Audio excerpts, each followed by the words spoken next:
Well, good afternoon, everybody. This is John Unell, aka John I Fly.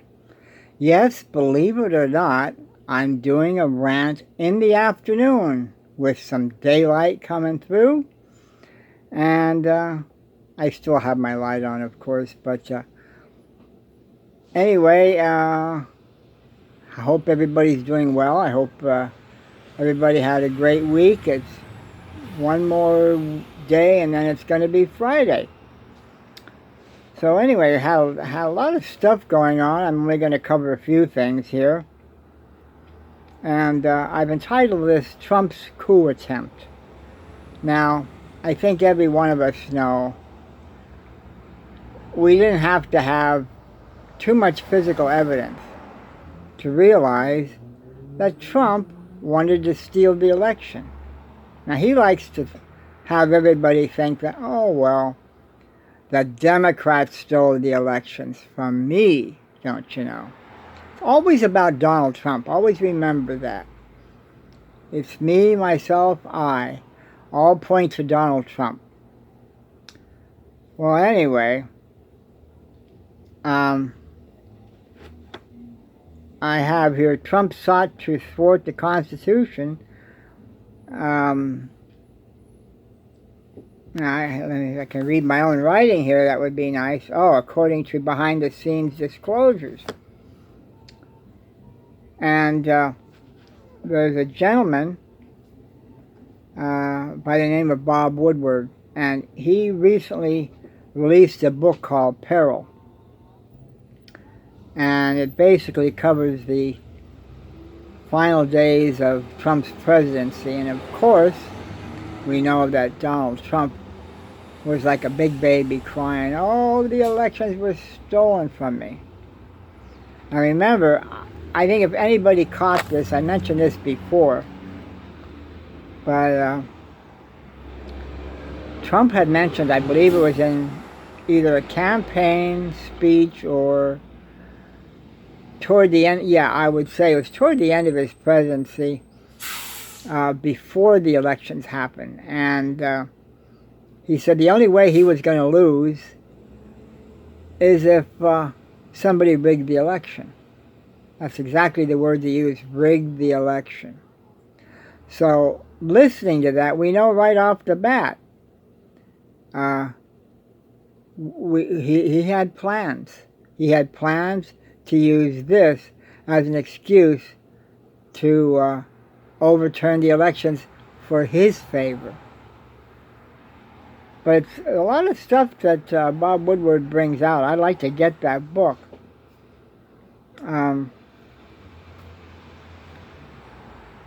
There was a revelation, there was a memo that was released for then Vice President Mike Pence to thwart Biden's Electoral College triumph. Now, Trump sent the letter full of false information, by the way. Should we be surprised? To Georgia Secretary of State Brad Raffensperger. And he asked him to start the process of decertifying the 2020 elections. And of course we know what happened there. Oh, I just need 780 votes. That's all he needed. One vote more, and he would have been able to say that Georgia voted for him. But unfortunately, or I should say fortunately for the United States, and unfortunately for Donald Trump, that wasn't to be. So Peril tells that Trump cared little for truth. How well we know that. But was concerned how history would view him as a loser. That's all he was worried about, people. He always was calling everybody else losers. But guess what? Donald Trump, you're a loser. I love it. I just love the sound of that. Sweet sound. But it's true. But some of the things that there was a 6-part, I'm not sure if it was in the same memo, it probably was, that he wanted the Vice President, Mike Pence, to turn the Electoral College counts in favor for Donald Trump. And Donald Trump says, basically from what I can remember now, this is from my memory, like, he mentioned to Mike Pence, wouldn't it be great if you had sole power or we had power? You ever wonder how that would feel? Mike Pence told him, no. I don't want to know how it feels. And of course Trump was trying to break his arm, figuratively speaking, that, man, do what you can, you know, to make those electoral college counts when you preside over the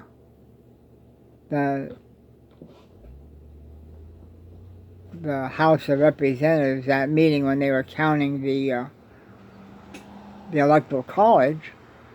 You see what you can do, you know, like, you know, make it slanted so that I get to win. And Mike Pence told him right out, I can't do that. I have to follow the law. I'm not crazy about Mike Pence and the Republican Party, but I'll tell you what, I'm glad he had integrity and that he stood against Donald Trump. Donald Trump didn't like that and he didn't have good words for him. But you know something, I don't think that bothered Mike Pence one bit. I was a little concerned that he kept kissing Trump's ass after the fact, and well, Trump wasn't happy. And who cares what Donald Trump wants? The main thing is our Constitution works, our nation survived this attempted coup, and that's what it is. It was an attempted coup. So, I just listened to a show on YouTube. It's actually I guess you could call it, it's like an episode.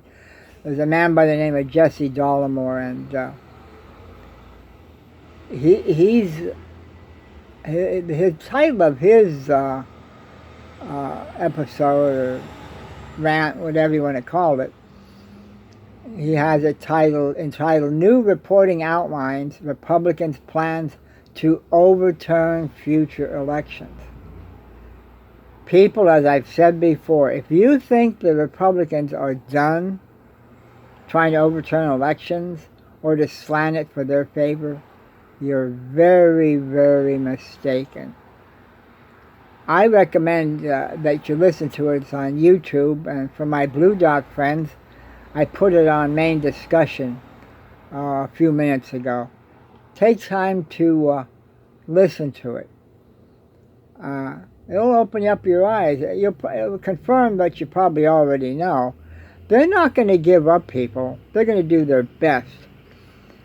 And, you know, it wouldn't surprise me. I just thought of this the other day. But it wouldn't surprise me that the Republicans are doing things to make it hard for Joe Biden and his administration, and for the Democrats and the people in the cabinet and whatever, that they're deliberately making it hard for Joe Biden so they can turn around and say, see, Joe Biden didn't do anything. Look at what he did, and the people at the border and all this, and oh, he doesn't have control, and things about the debt ceiling, and oh, it's too much money for, you know, his plans for the infrastructure and what have you. And I still say that Joe Manchin should be a Republican. I don't think he's a Democrat. Not by the way he acts anyway.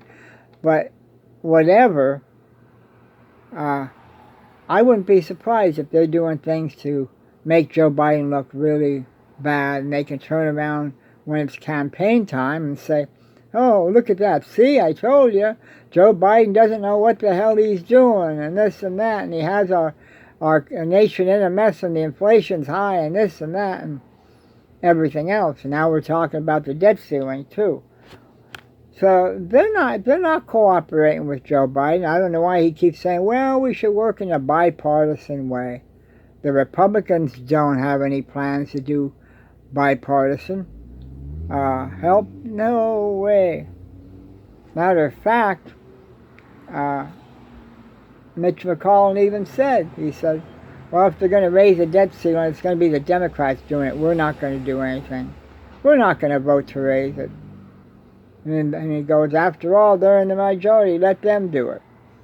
So that goes to show you how well the Republicans want to work in a bipartisan fashion. I think it's time for Mitch McConnell to retire. I think it's time for him to go. Anyway. From what I read yesterday, now I haven't heard anything yet on TV or the news groups or whatever, but there's a new strain of COVID surfaced from what I'm seeing here. It's known as R1, and it was first found in Kentucky at a skilled nursing facility. I haven't heard anything about that. I don't know if any of you have heard about it, but we got to keep an eye on that. Bad enough we're dealing with, the Delta variant, and I trust that people are getting vaccinated more now. That's another thing. The Republicans have politicized the COVID-19 virus, and now they're having what was today. I saw they're fighting about it in Palm Beach schools. Palm Beach School Board got together, and now they're having a mask mandate. Good for them. Well, some of the parents, they couldn't stand that. Oh, how dare you! My child shouldn't have to go to school and have to wear a mask. Oh my God, it's going to ruin his social life and everything. Really? Well, why don't you try this, people? Maybe if it kills them, they won't have to worry about socializing anymore. I've never seen something so dumb in my life. I don't think this has ever happened to this extent in American history, to be honest with you. It's crazy. I mean, if anything, you want to protect your children. I mean, after all, they have to take vaccines for everything else. Measles, different things. Polio vaccine. I remember when I was in school, back in the 60s as a grade schooler, I had to go and get vaccinations. Matter of fact, I still have the shot in my left arm. I think that was for polio. I remember eating a sugar cube. They had medication in there. No problems back then. People didn't have problems with it. If they did, they were a very, very small minority. But guaranteed, if they didn't have the vaccine, they wouldn't be allowed to go to school. Simple as that. Now, it's a crazy world, people. It's a crazy world, But anyway, as I mentioned before, Mitch McConnell talked about this debt ceiling, and I hope they get it worked out. He said he accused the Democrats of playing Russian roulette with it. I don't know. From what I understand, Speaker Pelosi had her regular press briefing today, and she said right out, she said, well, when Obama was president and stuff, when they had to come together with debt ceiling, raising the debt ceiling, hey, the Republican Party worked in a bipartisan fashion back then, and they raised it. No problems like now, Now, forget it. Oh, we're not, it's the Democrats have a majority. Let them figure it out. Let them raise the debt ceiling. So, I know Ms. Pelosi talked about a continuing resolution. She said they have the votes for that and all. I'm not sure how it's going. I think she mentioned something it wasn't either her, I don't know if it was her or somebody on CNN had mentioned. They have till mid-October, from what I understand, until things would go wrong with the government, they'd run out of money or what have you. I don't know, but I hope it doesn't happen, because they're saying they wouldn't be able to send out Social Security checks. Now, I get mine deposited automatically, so maybe that wouldn't affect it. I don't know, but I trust they're going to get their act together. And I know it's risky to trust, but we have to come together. Yeah, I mentioned here Republican leadership. Basically, they say it's up to the Dems to raise the debt ceiling. I have here Republicans, they cry businesses are hurting and they can't find prospective employees, they need help. They're crying about this, the Democrats, this is going to amount to tax increases and all of this stuff. They want to have this 3.5 infrastructure package go through. I don't hear them complaining when Donald Trump pushed his legislation through to help out the rich people, They need it more than we do. Give them a tax break. Sure, why not? The average person, our taxes are going to go up, but that's okay. Well, quite a difference, isn't it? When the Republicans are in power, screw everybody. Basically, that's what it is. When the Democrats are in, the party that wants to help everybody out, we can't have that. We can't have that. It's going to hurt businesses and everything else. But I guess it didn't hurt the businesses when Trump gave everybody that's rich, filthy rich, a tax break. And when you think about it, what Joe Biden, the President Biden, is doing, it's helping out the average person. If you make over $400,000, I think you should be able to pay your fair share.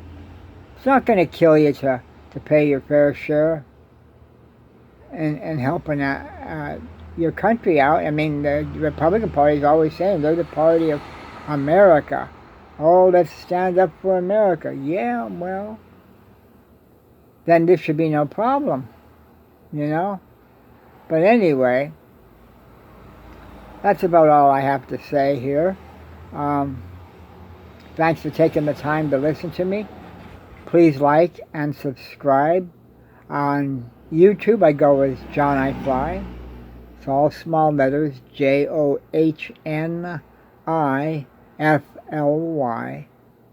Or on Facebook, I go by my real name, John R. Unell.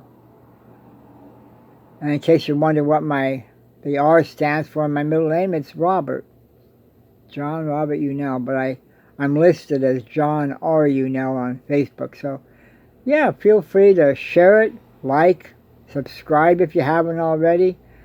And let's keep our eyes open, see what happens by Monday, the 27th. Should be interesting. I believe they're going to hold a vote then. So let's just hope things go through okay. We can't always rely on the Republican Party to help us out. But anyway, make sure you also wash your hands and wear a mask. You're going to be in crowded places in public. Take care of yourself, and I look forward to doing another rant with you soon. Been busy these past few days. The apartment building I live in, they think that the deal went through, so I'll have a new landlord. That should be interesting. Let's hope the rent doesn't go up, but something tells me it will. We shall see. Anyway, take care of yourself, and I will talk to you people soon. Have a great night. Talk to you soon. Bye-bye.